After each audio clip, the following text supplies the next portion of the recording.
Want to welcome everyone. As you are aware, we're pretty much back to virtual meetings now due to continued complications with this COVID-19. But we, welcome all those that are online with us, virtually. So would ask that those in attendance please mute or turn off your cell phones so that we don't have those interruptions. At this time, I will ask please stand for our pledge to the flag.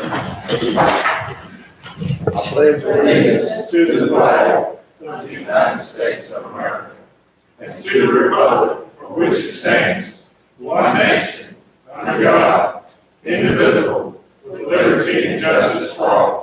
Thank you.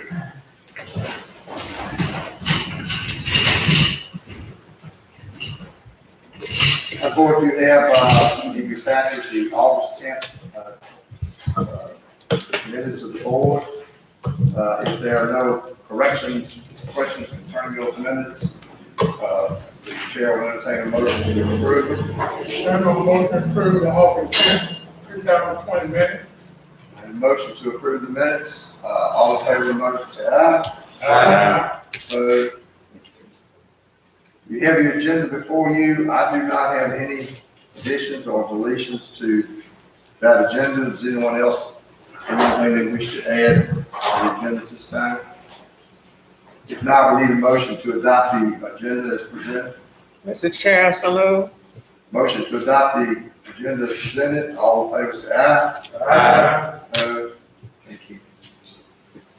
Our first order of business tonight is we have several public hearings. The first concerns special exception permit applications. The first being from William and Linda York. Mr. Henry. We have an application by William P. DeForth and Linda M. York for a special exception permit to allow for the operation of a welding shop. This property identified as county tax number 197-000-0001-006. Zone residential R2 is located on the west side of Highway 710, Alexander Ferry Road, at its intersection of Highway 616 to Jerusalem Road. Palmer Springs District, Election District 1, County of Mecklenburg. Reference D book LR-10-3137. Is anyone here representing the applicant who wishes to speak before we open the public hearing? If not, we'll open the public hearing to consider this application from William and Linda York. Anyone wishing to speak to this matter, please come forward at this time. All right, I declare the public hearing to be now closed. We'll split the board. Mr. Chairman, I move that we accept the application of Mr. William and Ms. Linda York. Motion to accept this application. Further discussion. All in favor of the motion, say aye. Aye. Opposed? Thank you. Next is application from Fred's Towing and Transport. We have an application by Fred Towing and Transport Incorporated for a special exception permit to allow for the owner/manager to reside in the existing home. This property identified as county tax number 18000-A-097 Zone Business B1 is located on the north side of Highway 903, approximately 800 feet east of Highway 619, Nellie Jones Road, La Crosse District, County of Mecklenburg. Reference D book LR-20-1819 and wheel book WF-18-116. Okay, anyone here representing Fred's Towing that wishes to speak prior to the public hearing? All right, if not, the public hearing is now open to consider this request. Anyone wishing to speak to this matter, please come forward. Seeing none, the public hearing is now closed. What district was that, Mr. Henry? Is that your? Yes, sir. La Crosse District. What's the pleasure of the board? Mr. Chairman, I make a motion to approve this special exception. You've heard the motion. Any further discussion? All in favor of the motion, say aye. Aye. Opposed? Thank you.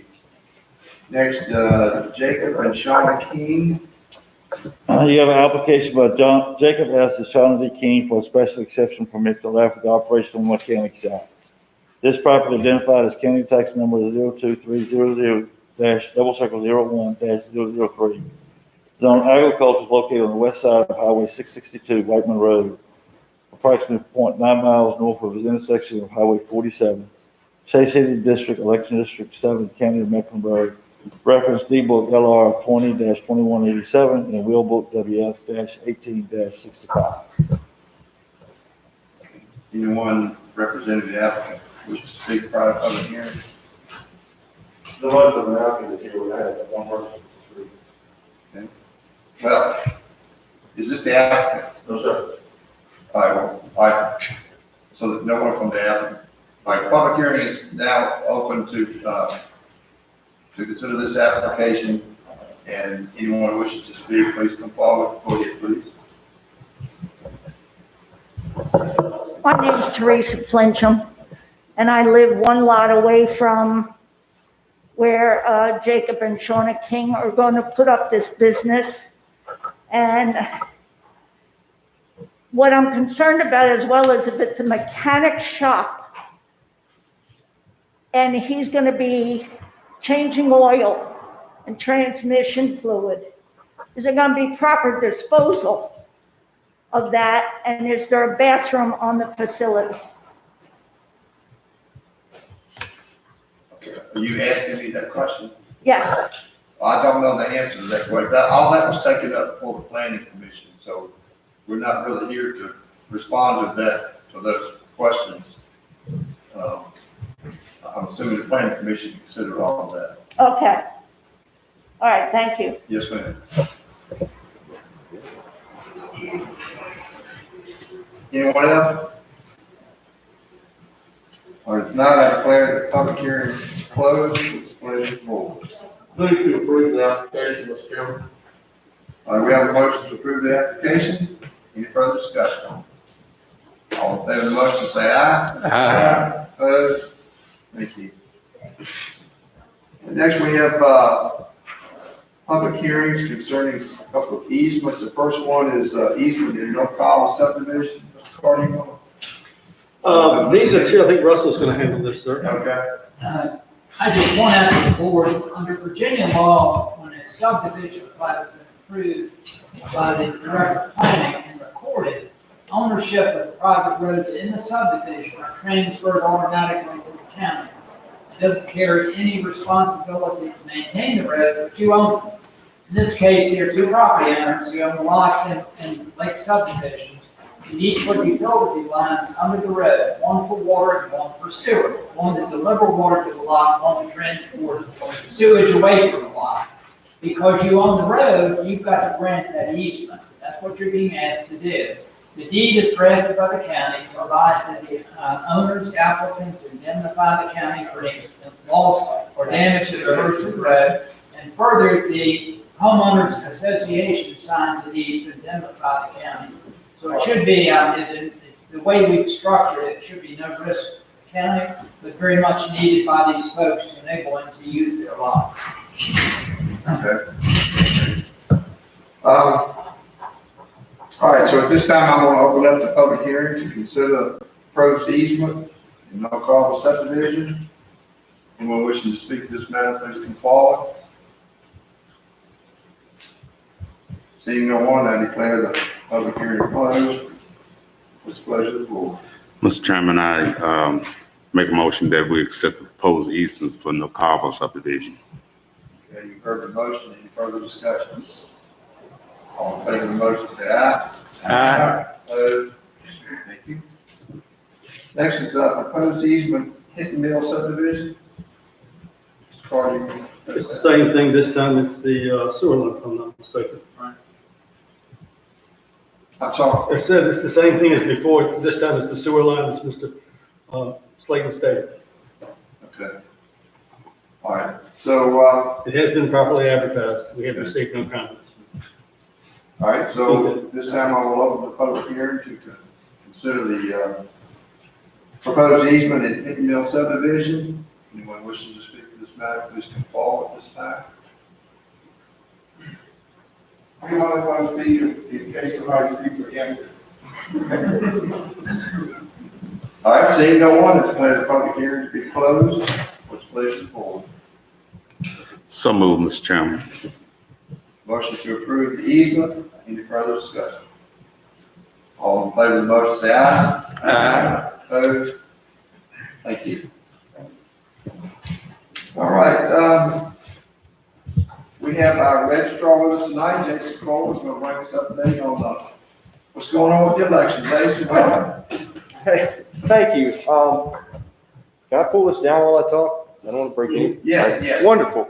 Not that most people have a problem hearing me.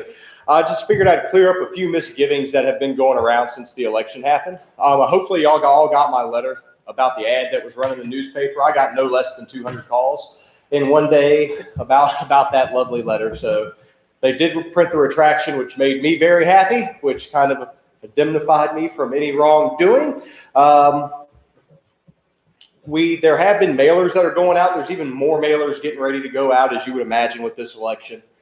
We have processed in our office right around 2,000 absentee applications. That includes acceptance and denials. We've got 1,720 currently, and I've got all these numbers for all of you if you want them as it pertains to your district.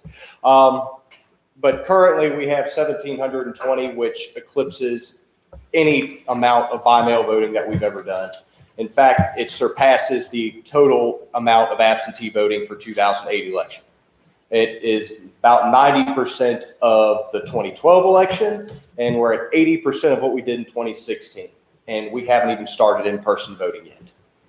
So we have been busy, needless to say. We have absentee voting in person is starting. A lot of things we've heard going around is that Virginia went to all vote by mail. And we wanted to let y'all know that that is not true. We're still an absentee system, that you still have to fill out an application in order to vote by mail. And when you show up to vote in person at the office, all you got to bring is an ID. We check you in, get you in, out, and on the way as quickly as we can. So we're expecting a very large turnout the first day. If what the phone calls we expect, I'm guessing about 200 people will show up to my office on the first day. So that'll be very much record changing for us. A few law changes that have happened recently that are of direct effect, whether you like them or not, I have to follow the law. So we have to have a drop box at our office. It will be located inside my office under our watch, only available during business hours. One that goes outside the office costs about $6,000. It's only approved for the November election, so no other election would that drop box allowed to be used for. And then it turns us into postmen and women of people saying that you stopped me from voting or I turned my ballot in when they didn't. So that's something that has changed that we are dealing with. We already have a metal secure box that we're able to keep in the office. So we have complied with the letter of the law on that. We have the ballot security and tracking. That's a new law. We've been doing that in our county since about 2016. Every absentee ballot that goes out, not that you could see it, has a barcode on it. So as soon as it leaves our post office, it's scanned, and people have a little slip of paper where they can track their ballot from the time it leaves my office to the time it comes back. That's something we've been doing, like I said, for about 4 years currently. So again, we're meeting the law on that one. And the last one is we now have to pay return postage on all of our absentee ballots because a group of people couldn't figure out where to buy postage stamps, is my understanding. So now we bear the cost for that. Now it costs $1.15 for every absentee ballot we send out.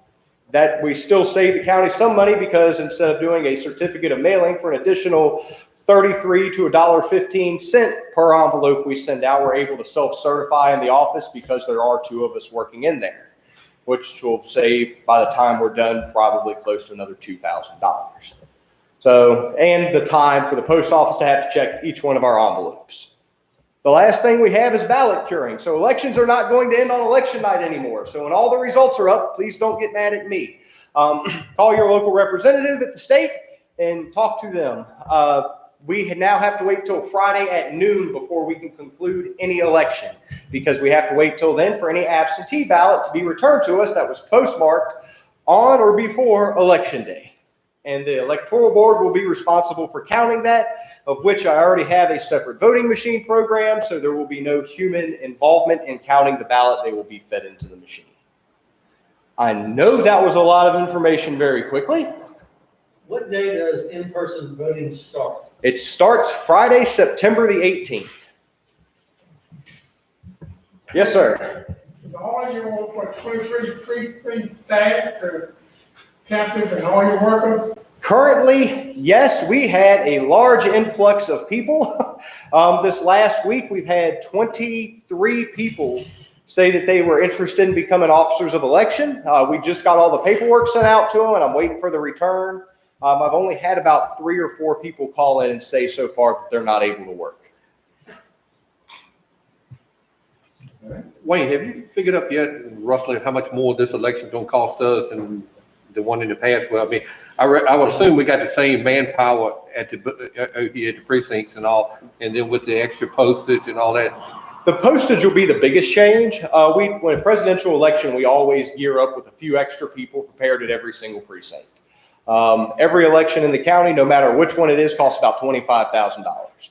This one, I'm guessing, will cost about 28 or 30 on the high end. I'm just Right. Any other questions?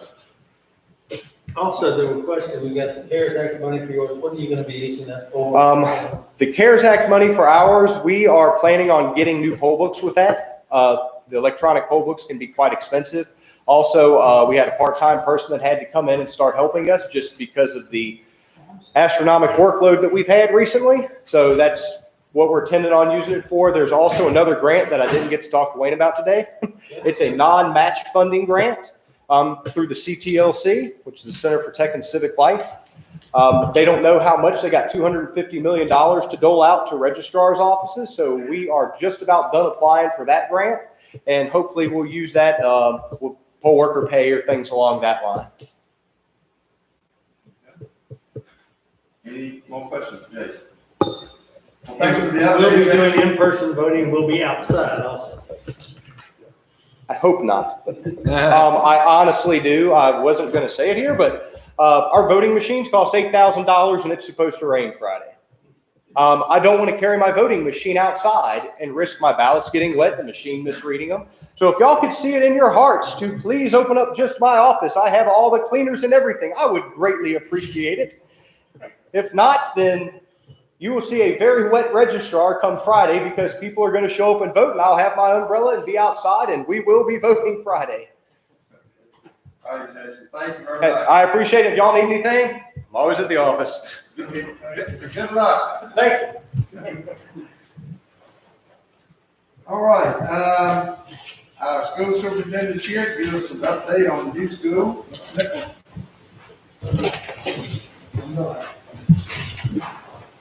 Come up to the presentation.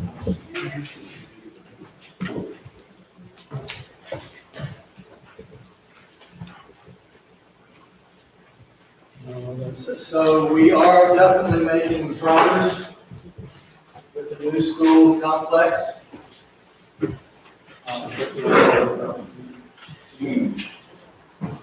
So I'm going to give you a little bit of an overview from Skanska. As you know, is a company working with us on construction, schedule, budget, and project logos. Our major earth moving operations are nearly complete.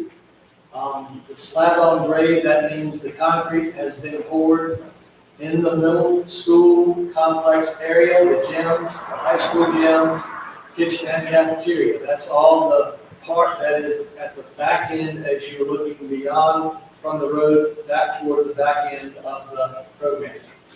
We're going to start working on the concrete on the classrooms this week. The utility building, which is the first building that you've seen, it has the archway at the top. Roof has not been put on yet, but the building itself, the walls have been built, and you can see where there's insulation. The bricks will begin going up very soon on that. Steel erection is beginning this week, and they will begin putting asphalt over the bridge road this week to get that road back in place, which has been out for a while. There are no current delays that would be attributed to COVID-19 at this point. And we're very thankful for that, because I can't say the same for the school. You will notice the final completion date is a little bit later than what had originally been put in there, but that is actually looking at all of the grounds, the athletic facilities and whatnot. That's not the building. We are still looking at being in the building in the late spring, so we'll have time to get the furniture and everything inside. And then you can see some notable upcoming dates about when things will begin through the fall. I think of most interest is they're looking at beginning the sewer compartment pretty soon, and that's looking to be complete in January. So we're making progress. Construction budget right now is at $170,067,060. And a good part of the savings that we've seen so far has been in the form of direct purchase.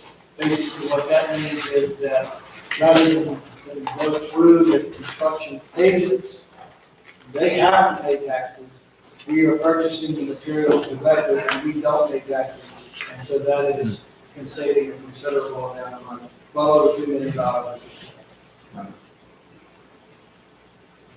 This is a recent aerial view of the site. You can see that various areas and what has been done. The part that is in gravel, the white part is the parking lot. This aerial view does not show the extensive work that has been recently done, so you cannot see the concrete pouring of the slabs, but you can see the building area up in that little corner before you see all of the trees. That's the unit that was mentioned where all of the utilities will be going in and then go to the building. So that's very much done. The other thing that's very complete is the new telephone poles have been put in, and all but one of those elevated areas where the old telephone poles are now out of the way. So there'll be a very good view of the building as you move into that section. And it's going to be beautiful. Also, the road that goes up to it is it's not paved, obviously, but the area where the pond will be on the right of that road as you go up, and then the trees to the left is going to make a very, very beautiful entrance. And you come up, and there's even a little bit of an area elevated for planning to be put in place to show middle school and high school. So it's coming along very nicely, as is the plans for the agriculture part of each of the career academies. So we're very, very, very thankful for that. This is an example of the middle school gym that is under construction. You can see that now actually blocking the site from the road of the utility building in the back. Just last week, it was just the main part, but the auxiliary gym to the left is also in place and going up very nicely. This is the materials, the gravel, and then the steel that goes into all of the construction of the concrete that's going to be poured. So we've got the underground work done, and the concrete is now going in very, very well. And there you can see the pouring of the concrete, getting the floors flat as opposed to, and level and so forth. So we feel like we're making some really good progress with that. Any questions about the development of the various departments? Other thing that I want to share is that we did start school last week with the students.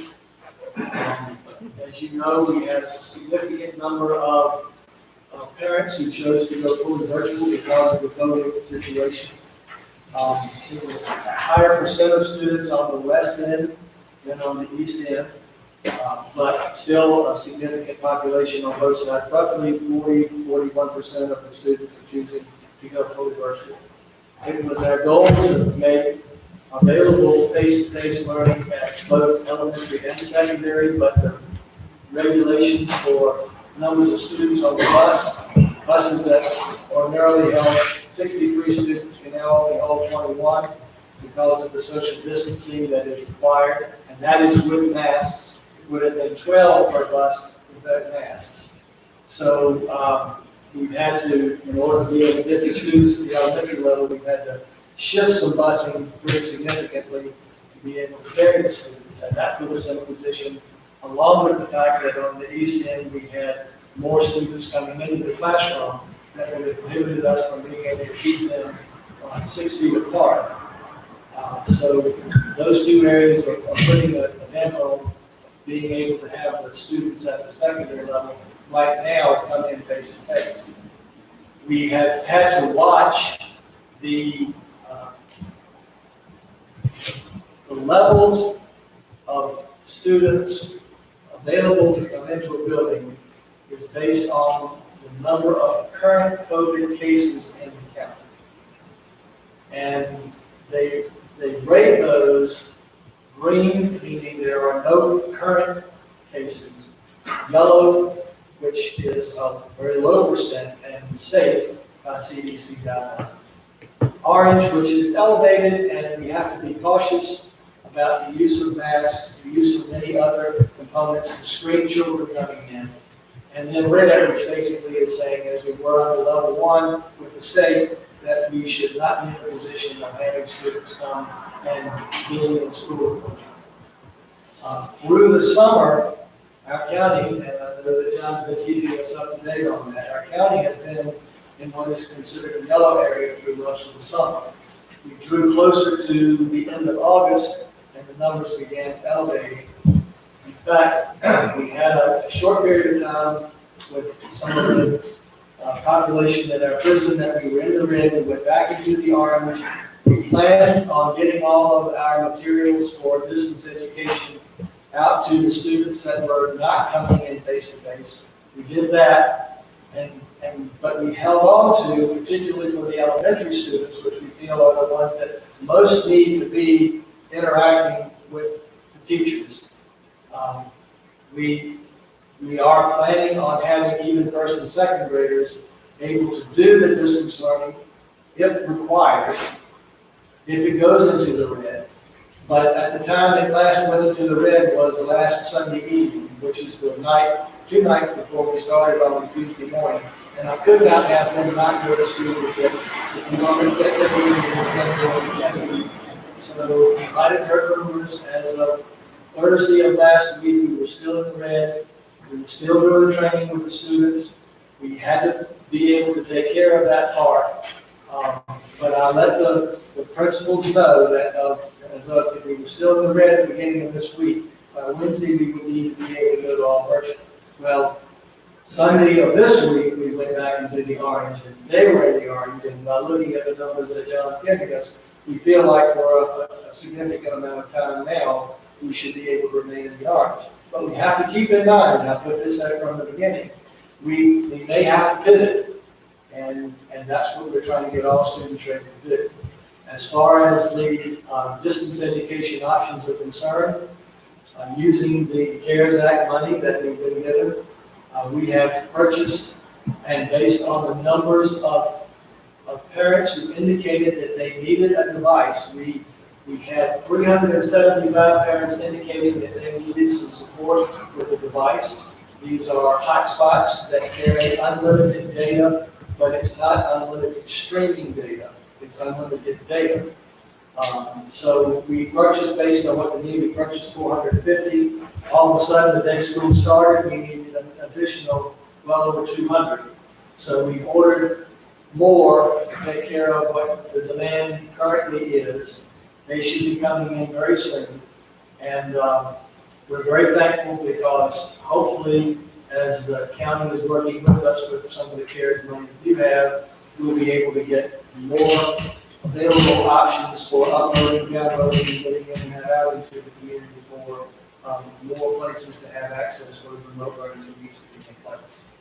We have no idea how long the COVID will last, and we will just continue to work with our students the best we can for the learning processes that are required along the way. I am concerned because we're not getting 100% response from students that have gone fully virtual. And we don't know, we're trying to find out if that's because They think fully virtual means that they don't have to respond, which if they have, in that case, then they haven't been listening to anything that we put out.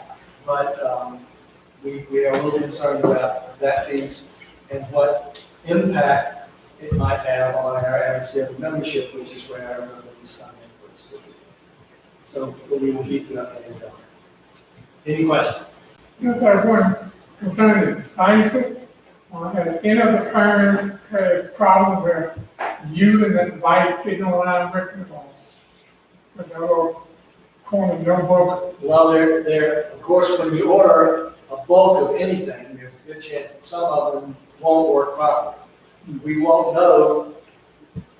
The devices that have gone out have been tested because we had to put each individual student's information into the device so that only that student would be in a position to use that device. Now, we're not buying internet access for parents or anybody else to do anything other than educational work. So we have to put the student's information in there. It is still possible that some of them may not work appropriately, and when that happens, we've asked them to let us know so that we can replace the devices.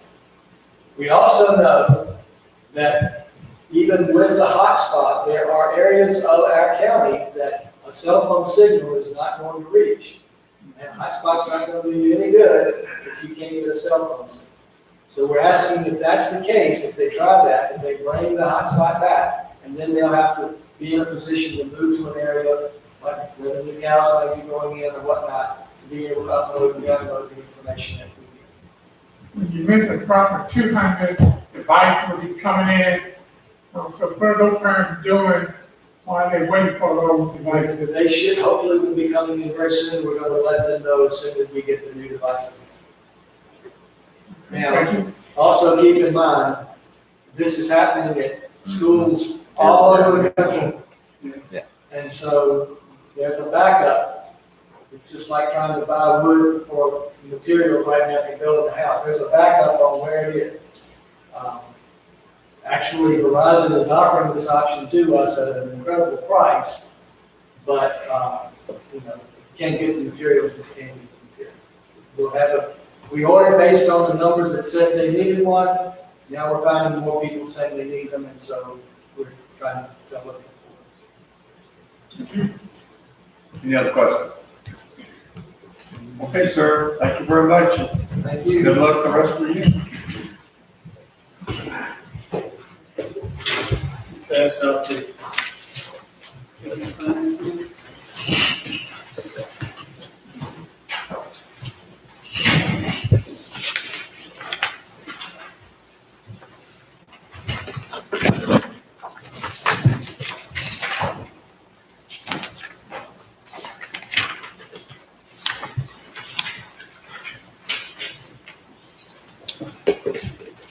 All right, budget and finance, Ms. Frank?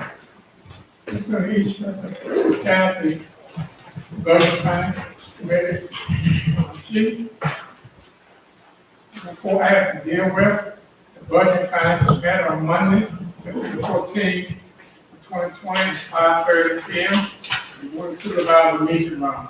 The president, Wayne Spain, Mr. Rankin, Jim Dennis, Charles Jones, and Shirley Wilson. Also present in Barbara, in Harbor, Hannah, in London, Wayne Carl County Administrator, Ed Taylor, and Sandra Langston. The meeting will call to order. We call about committee of the virtual training grant that has been received by the village department in the amount of $2,000 to the Share Act funding. On the motion, Mr. Rankin, the committee voted unanimously to recommend supplement appropriation in the amount of $2,000 to the village department. Chairman, I'm stopping and make a motion that we receive the $2,000 for the village fund. All right, you've heard that motion, any discussion? All in favor of the motion, say aye. Opposed? Thank you. Next on this call, the committee that due to the COVID-19 pandemic, the tourism department was unable to expand the entire amount of the Virginia Tourism Corporation 50 years of love granted for the year of FY 2020 year end. The balance of the grant is $2,886.29. On the motion, Mr. Wilkerson, the committee voted unanimously to recommend a supplemental appropriation in the amount of $2,886.29 to the FY 2021 budget in tourism market line item. The chairman, I'm here to make a motion to receive this $2,886.29 for the budget for tourism marketing. All right, you've heard that motion, any discussion on that motion? All in favor of the motion, say aye. Opposed? Next, the county received a check from Mecklenburg in the amount of $8,600, $2,841.70, $5,619.05 to cover damage for police vehicles.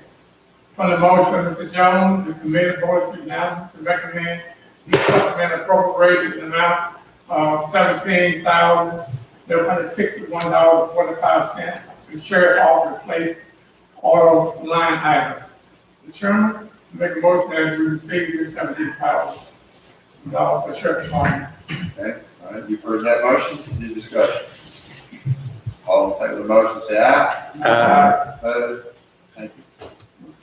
And Carter Vice Committee that the Board of Registrar office received a check in the amount of $57,945 for the care related expenditures. On the motion, Mr. Jones, committee voted unanimously to recommend approval of the supplemental appropriation in the amount of $57,945 to the Board of Registrar office budget. Chairman, I make a motion that we receive this $57,000 for the Board of Registrar office. Heard that motion, any discussion? All in favor of the motion, say aye. Opposed? There will be no further business, the meeting was adjourned. Thank you, Mr. Chairman. Thank you, sir. Budget All right. Okay, Mr. Carter? Yes, sir. First, we have building permits. As you can see, over the last few months, they've been running about 25 to 35% above the previous year. We are advertising for another building inspector at this time. That should be coming due this month. We have the zoning permits. Animal warden's report, we were able to adopt out a little over 75%. You do have the sheriff's office report with regards to traffic and summons. They are back out writing tickets very effectively. As you can see, the speeding of 10 or over is 281 and over 80, 73. If you have any questions on that. So let me get up there here. You have service calls. On the service calls, any particular reason we had such a spike in hours? That was a spike. Was it up or down? Way up in August over July. It was like 27, 29 versus Triple, about triple 16. what it was in June. July was a very vacation month. Yeah, that's definitely working. Okay. Okay. All right. Next, you have VDOT's report. They are going out and doing some bush hogging, various repairs. If you all have seen, they have been replacing, right now there's bridge decking going on. There have been pipes replaced, bridges replaced, so they have been going on steady repairs throughout the county. They have not been able to go out very much and do any garbage pickup because for a long time, all their work crews were under lockdown. When DOC was under lockdown, they had no one to go out. They did hire a private company that did do the 58 corridor, but that was about it. And that's all they picked up most of the summer. We also didn't have any work crews from the regional jail because they were also on lockdown until that time. It was also the time period where we also didn't have any work release at our landfill. I think the mowing operation, it looks like, are they getting behind on the mowing? It looks like some of these shoulders of grass is getting mighty tall. Yes, sir. Well, now they only cut twice that amount, and then they have to go back and get as Billy used to tell us, a variance on it so they can cut back to the full width of the shoulders and up the hill, because they have to get permission to do that. They usually do that during the winter. But yeah, it's growing pretty good. I think all the rain hasn't hurt the grass at all. So I think they're behind on that just from that. It just makes an ideal place for this little four-legged creatures to have. And jump right out, yes, And sir. right out in front of you. Yes, sir. And they do that, but they are working on that, so I expect that to get better as we go along. Of course, the little four-legged creatures are gonna be out more and more now. Yeah, I know. Okay, you have a resolution for Whittles Mill. Town of Southfield owns Whittles Mill. There is an effort, because the mill is no longer producing electricity. There is an effort by the Department of Interior to have the mill removed. Mill goes back into the early 1800s, even to the late middle 1700s, when it was first wooden. But this came up also, we're doing relicense and things like that. They're trying to open up more habitat for fisheries. The town of Southfield is fighting this. They feel like it's a tourism activity. People go to the mill, see it, everything else. So they are requesting that we adopt a resolution supporting keeping the mill and understanding that it's historical, educational, recreational, and tourism effects. Yeah, I would encourage us to support that resolution. That's been around for a long time. There's even, I think, one of our citizens even wrote a book about Maxi Crowd wrote a book even on so anyway, do we have a motion to adopt this resolution? Mr. Chair, I so move in my area. I played in the water. All right. Very good. All right, we have a motion to adopt this Whittles Mill resolution. Any further discussion? All in favor, say aye. Aye. Opposed? Okay, great. Next, John's up. We do have several minutes in your committee report from the CARES Act to go over different activities we're doing. So as you can see by the reports that I've been giving you guys, it was pointed out earlier, at the end of August and beginning of September, the numbers started climbing pretty good. It started steadily at the beginning of August, but then it started ramping up some. I'm gonna knock on wood now because the last 2 days have been okay, but hopefully that continues that trend. But we're well up over like 626 overall cases, roughly 513 have recovered, and we're still holding at the moment at only 33 deaths from the COVID for our county. And so that leaves about 80 on the list at the moment, which is, as Wayne pointed out before, it's about 4 times what it was when we reopened the offices to the public to begin with. So the difference in these cases and what we had early on is those 80 are all community cases. There is not in a facility. So they're all either at home or at the hospital. So hopefully that starts to trend further down. The CARES Act committee, we've been meeting every other Thursday, and here recently we started meeting every Thursday to try to expedite getting the money allocated so that we can try to get the things that we're ordering in time for December and to have the allocations spent on the time frame that we've been given to spend them. If you looked at the minutes, I mean, it's ranged from stuff to help EMS agencies out, to help fire service agencies out, some law enforcement stuff, disinfectant cleaning, all the way to we're ordering a large inflatable tent that can be used for drive-through testing and vaccinations, which will help with the health department because we're already seeing where they're asking to do things inside or under a roof. And in one case, they've asked to do it, in a fire department for testing, and we're trying to keep stuff out of there. So it'd be easier to have a tent where they can go to any location, any large parking lot and do it. And they can pick a lot of different options to do that. And then we're also trying to help with the internet coverage for the school kids as well, and trying to help get some more broadband out there and even get some mobile units that we can put in areas where there isn't fiber and that there's not already good service at. So, We approved a $1.13 million broadband project to cover 6 different areas of the county, and a pretty wide range. We have authorized the purchase of up to 5 cows for broadband. We're working on trying to find locations for those. We have also added broadband service at Buckhorn, Lake Gaston, and Palmer Springs to upgrade their facilities. That'll be, again, like we discussed at the committee, it'll be like on a timer from 6 in the morning, let's say till 10 at night, and then it shuts down.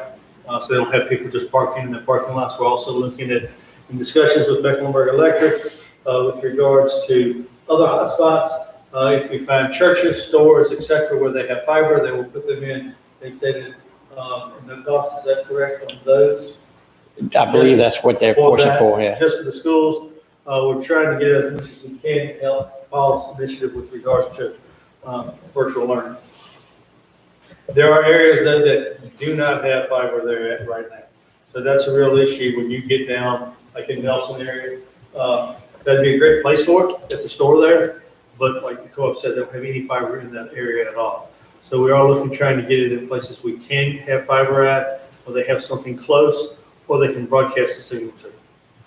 These Wi-Fi units on wheels will have 20-foot masts to try to get the cellular antennas up high enough in areas such as down like Ivy Hill, area of Ponderosa, and over in Nelson, and any other areas that we find that we're not covering good with our partnership with Empower to open up more hotspots. I have a comment, question. Thank you for the information I've been sharing with people outside of the county concerning what's going on. Question. For example, if I come down to virus and I go to Richmond and pass away, so we're holding at 33, would Mecklenburg County show 34, or would Richmond show that one Mecklenburg County still holding at 33? It should show where your home address is. So it should show here in this county. The same thing happened with the nursing homes. Some of those people lived in other counties, that those deaths were attributed back to that other county that they originally came from to the nursing home. Not Mecklenburg, because they were at, let's say, one of the nursing homes we were. And so that goes for all the numbers. If somebody, say Southfield's right here on the interstate. Honestly, 58, you could and if you're 30 minutes away and come to the hospital there. I can give you a good example. You could pick any construction site going on right now, and those construction workers' home address is somewhere else, not in Mecklenburg County. And they could have it and it not contribute to our numbers. It would be contributed to their home numbers. So if they were to pass away from it, it would contribute to their home location numbers. And vice, same thing here. If somebody was from Mecklenburg County and that's what they put on their contact tracing form, what comes back to, then that's what they'll be attributed to, from what I understand. Is that prison too? As far as I know. But, when Paul was talking about the different, like being yellow, orange, red, what else, do those numbers at the prison and say the nursing home, do they contribute to that? They contribute to where they're living at the time. So when they were active, when the nursing homes were active, it was contributing to Mecklenburg County.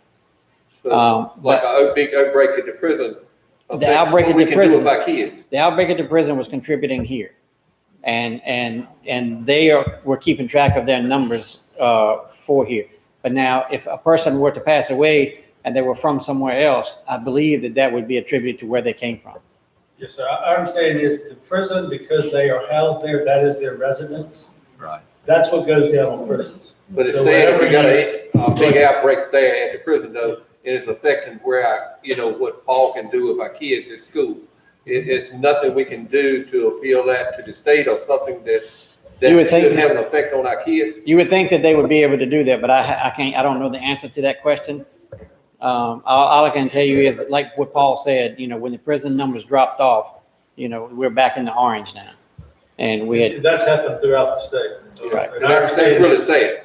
What I understand is the health department actually has to enter those numbers if they're in prison versus the person who actually does the testing. So it takes them a lot longer to do those because they have to sit there for days putting all that information in the system, and it comes back on, yes, sir. That's how the state's doing it. We don't.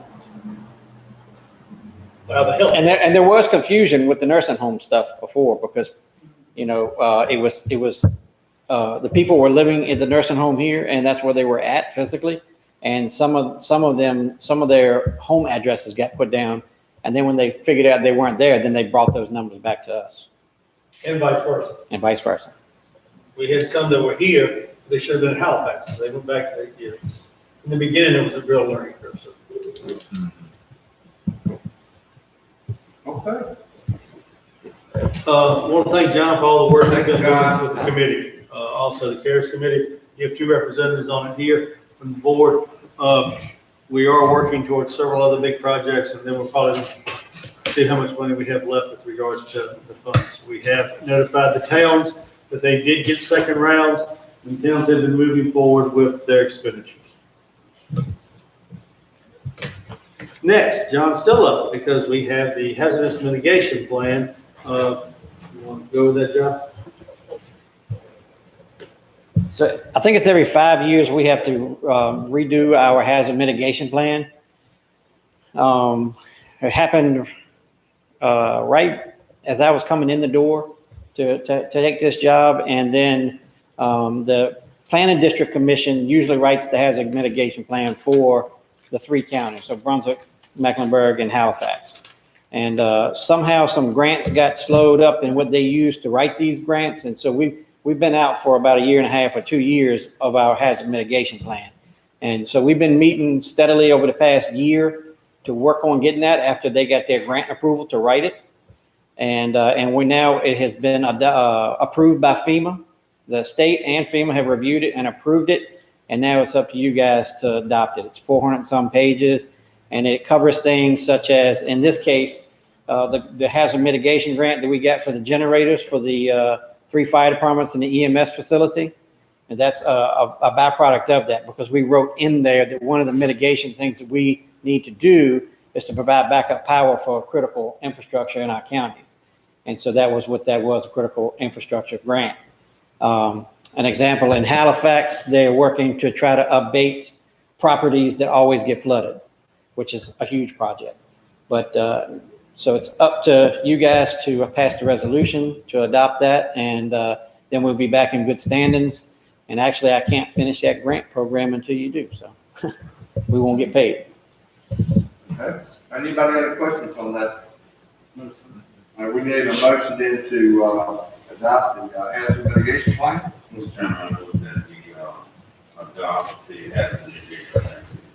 You've heard the motion. Any further discussion?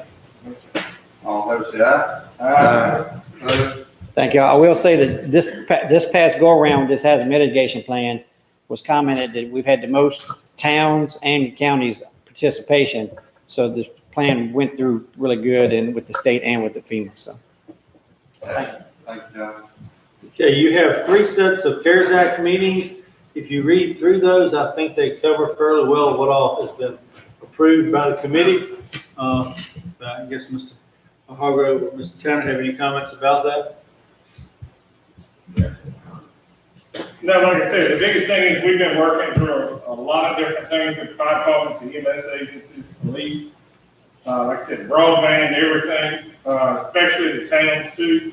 And we did have to go in, and because the towns were getting a second round of money, we had originally told them that deadline was September 15th, but because they were getting another round of money, we did extend it to October 15th in order to give them a little more time to try to do it.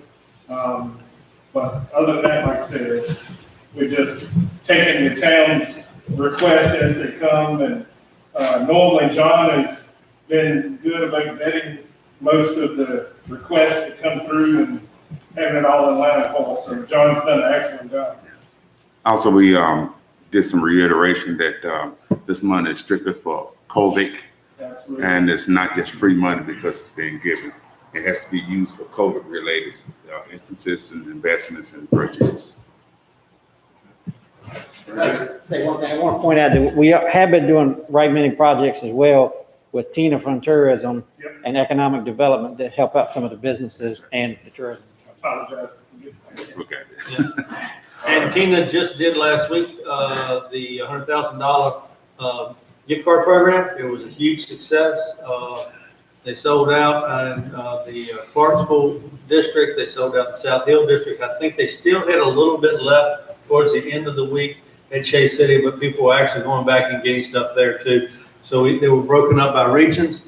Boynton was actually in the Chase City one. It was about a third to each one of them. I think the highest was 37, and the lowest was like 31. So we're real pleased with how everything worked out. She's very pleased. She needs a hero's thanks. She was here, you did not can attest, till late, all last week, some of the week before. There were some issues with the voucher system, and Tina had to go back in and individually send them to people.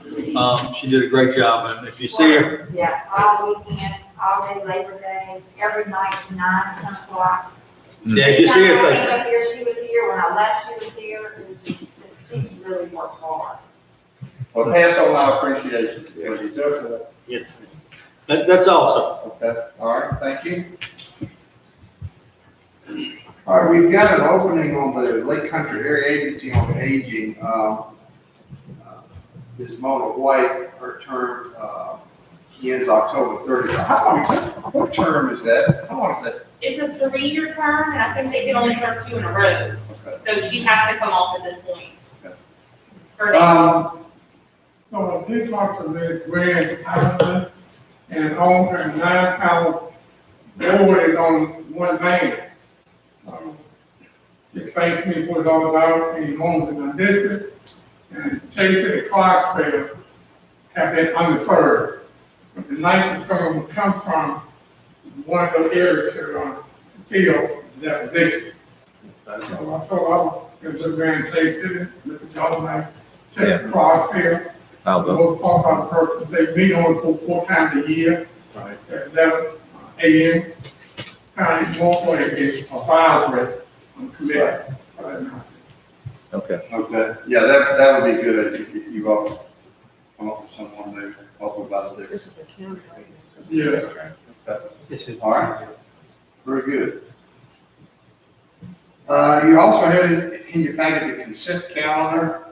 Hope you've had an opportunity to review that. If there are no questions, need a motion to adopt the consent calendar. Chairman, I'm going to adopt the consent calendar as presented. Motion to adopt the consent calendar as presented. All in favor of the motion, say aye. Aye. Opposed? Thank you. Okay, that concludes our regular agenda items. Next, we'll go to public comments. We received no one via the internet who wanted to give us any public comments, so. Okay. All right, so let's go to board member matters. Ms. Lundy, you want to start us off? Yes, I'm just so excited about the process they're making on the schools.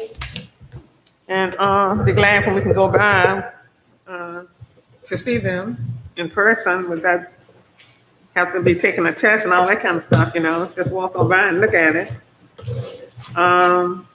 I was concerned when he said, the superintendent said that there were 200 students without, I guess you want to call them computers or either tablets or whatever. And I would like to know how these students are going to make up this work. He said they're looking for them any day, but 1 day behind is a lot for elementary students. And I'm wondering, how did he calculate coming up with 450 computers? He said he took down all who needed computers. How did he come up with this? Was an application sent out or some form sent out? I'd just like to have some more detail on that.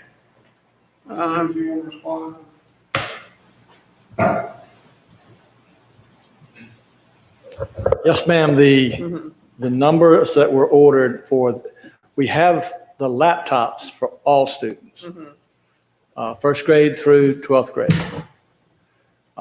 The numbers of devices that were ordered for internet access, there was a survey that went out in the early summer to all parents requesting information from them to know if they had internet access, which of course many of them already did.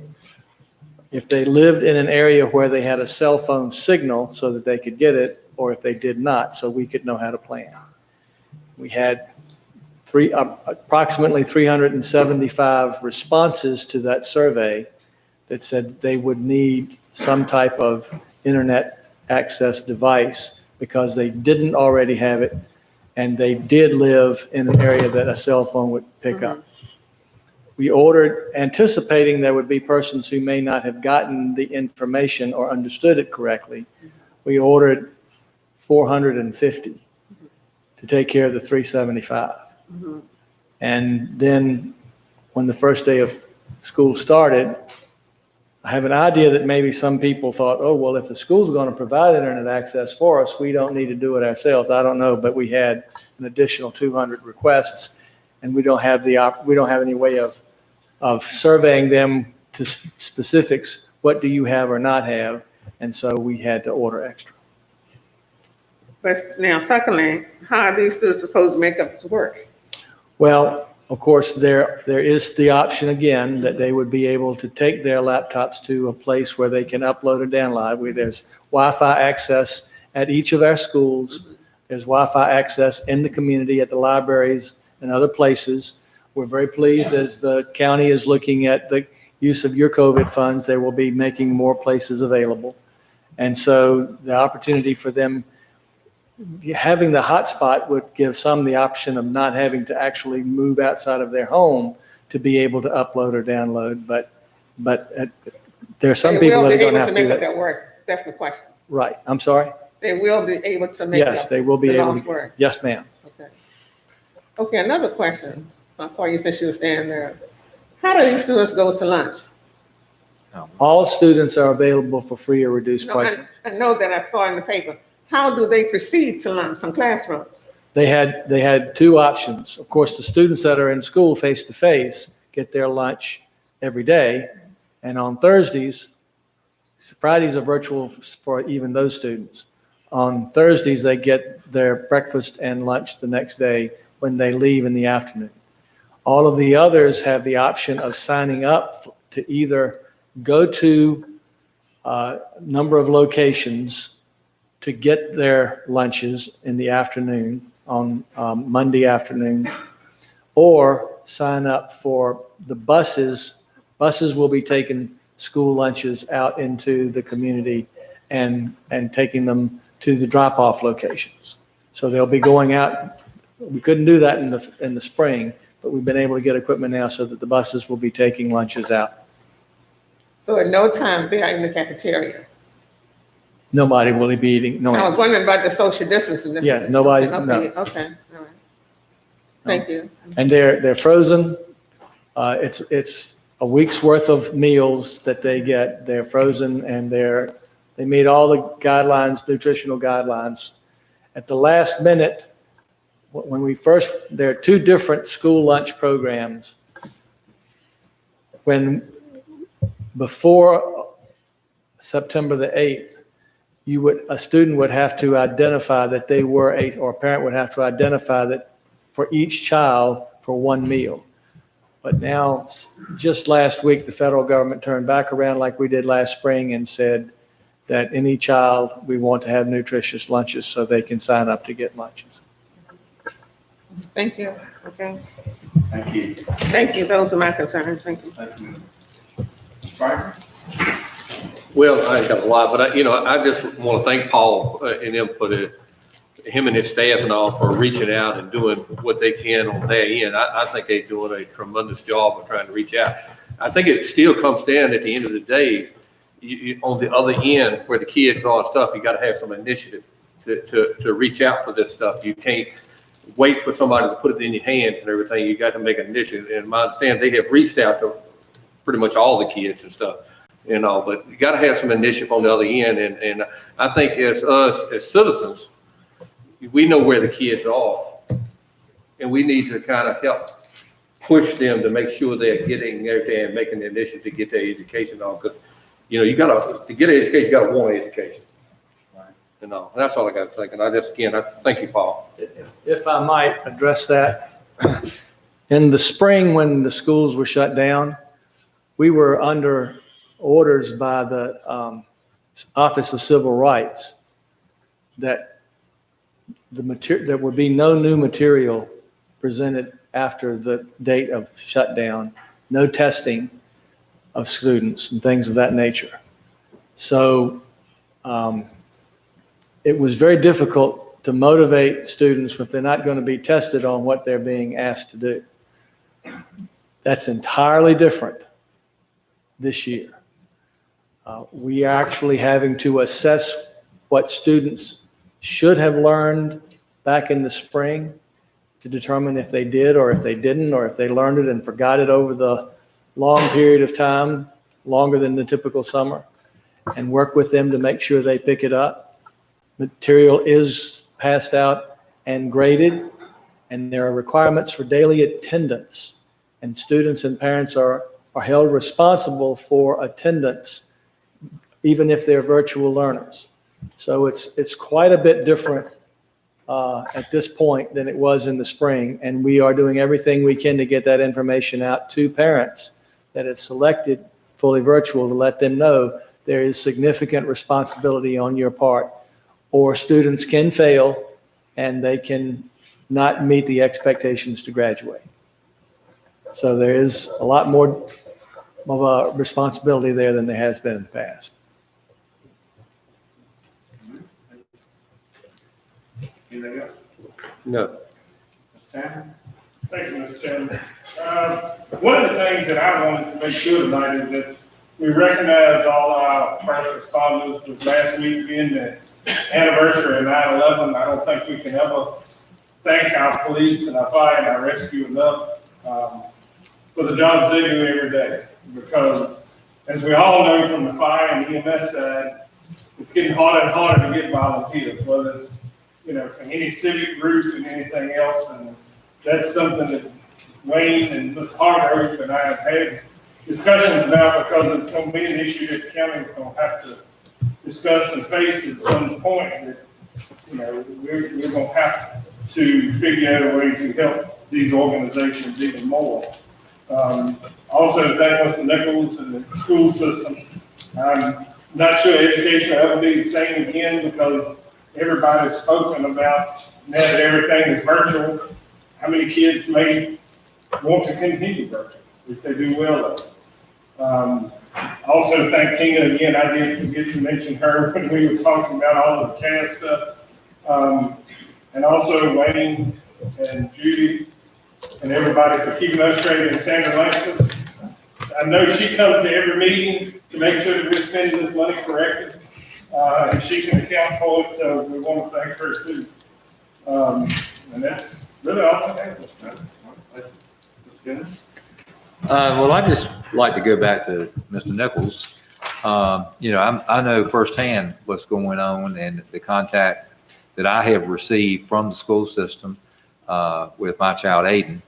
And they have been really on top of it. Of course, we always get these recordings on your phone constantly about anything and everything that's going on. So if you really are kept up to date on everything. And I was contacted about the meals, whether, since he was doing virtual, would he need the meals brought to be picked up, or I believe they were going to actually deliver them. And they were going to be frozen, you get your whole week's worth. And then he's in the second grade, so the packet we're using, the first week was pretty loaded down. I'm going to tell you, it was a lot for 4 days. It was like 30-something pages. It was a little bit less, but I turned it in this morning, got a new packet, didn't have to go into school. They do all that at the door. Very good safety precautions, and we were running again for this week. So I give kudos to Mr. Nichols and all that he's done so far. I think it's moving along pretty smoothly, and he's to be congratulated for what he's done here. And that's about it. Thank you, Mr. Chairman. I just want to again thank Mr. Nichols and all that's going on. I can imagine that kind of job what we have going on now, looking at the whole school system in general. I'm glad to see that the school well on its way. Going down the road, you can really tell there's a lot going on. From the outside looking in, I feel like we've made the right call for the construction people, and it seems like Skansky's doing a good job watching over. You know, they've got a lot going on. They've had good weather, thankfully, so everything's looking good from the outside there. And to talk about, you know, the Willis Mill project, I'm really glad we are, you know, have a resolution for this, because it's what it's going to take for people to stand up to the overreaching government. And that's really what's going on here. I understand, you know, the studies about the fisheries and all that, but it really is a treasure fire area that we have to stand up for. So hopefully we can, you know, have some luck with that. And finally, you know, the internet access to the rural areas of the county. I think that's a tremendous deal. I would say there's a huge majority that fit into this little county. I know personally in my district, the Oklahoma Fire Department has 5 going right beside it. Thank you. Very lucky to have that, so I'd really like to see it come to fruition. But other than that, that's really about all I have. Thank you. All right. Mr. Chairman. I'm excited about the schools. I went past there one day, Mr. Nichols, and the dirt that was moved was almost as tall as the new light poles they were put in the ground. So I knew it was a significant amount of soil that was moved, and to see it come to fruition. But who would have ever thought, or whoever would know that we spend this kind of money in a new school to have less participation when we're ready to move in. So, but it's better to have it and not need it than to need it and don't have it. And also, I'm being a part of the chaos funding and so forth. I'm glad to be a part of that process, working with Mr. John and Mr. Tanner and others that serve on that board. And John, we thank you so much that you give us numbers every day about the COVID. We do thank you for that. And I hope that soon that we will have these machines in place for the hotspots, that it'll be operational, hopefully very soon. And the other thing that I'm kind of concerned with right now, that when I began now to preach on Sundays, I let them know to please, if you have not filled out your census, do so. If you know somebody that have not filled out one, please do so. It is very important as to how money and funding is managed in these areas because of the census. So that's all I have to say, Mr. Chairman. I yield back. Thank you, Mr. Chairman. I think everybody has covered it pretty good, so I'm gonna go get it passed. Mr. Bank. I want to thank the staff. First, thanks to Wayne, county administrator, and Jenny. I hadn't seen you in a little while. Glad to see people now more so than I used to. Glad to see you. You're back. Look like nothing happened. Judy, glad to see you. Just keep Wayne straight. Thank you for your work. Washington said, good superintendent there, we still praying for you. And yes, John, thanks for all the work that you do. Keep us posted, update. A lot of people are afraid. In the sheriff department, thank you for being here all the time. I'm sure our Ed Taylor, Mr. Revenue, Treasurer, thank you for all the things, things. So I'm money not to be funny. And thank Eric for being contact man so we can see what you're doing. And always our lawyer. Make sure we can do it. Thank you, Robert. Good luck. That's in there. And for all the board, it's good to see you. Good that things are going as well as they are. Other places not doing so well. But it's a blessing to be in Mecklenburg County. See how our staff are managing things. Well, thank you. Yeah, thanks, sir. Well, one thing about going last to speak, I don't really have to say a whole lot. Y'all do a great job of covering everything, and I really appreciate that. And I appreciate the hard work of our staff and the board too, serving on the committees.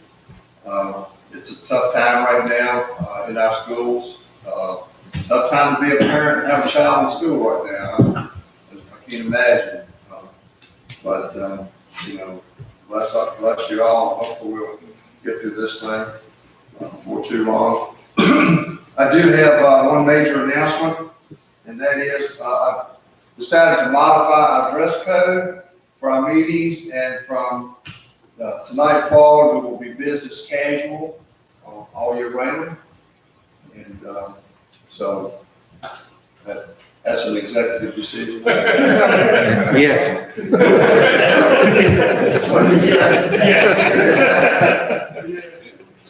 Okay, all right. Anything else, board? If not, we need to go into closed session for economic development matters and also legal matters. So I need a motion to go into closed session. So moved, Mr. Chairman. Motion to go into closed session. All in favor of the motion, say aye. Aye. Okay, we're gonna take a 5-minute break, and when we come back, we will be in closed session.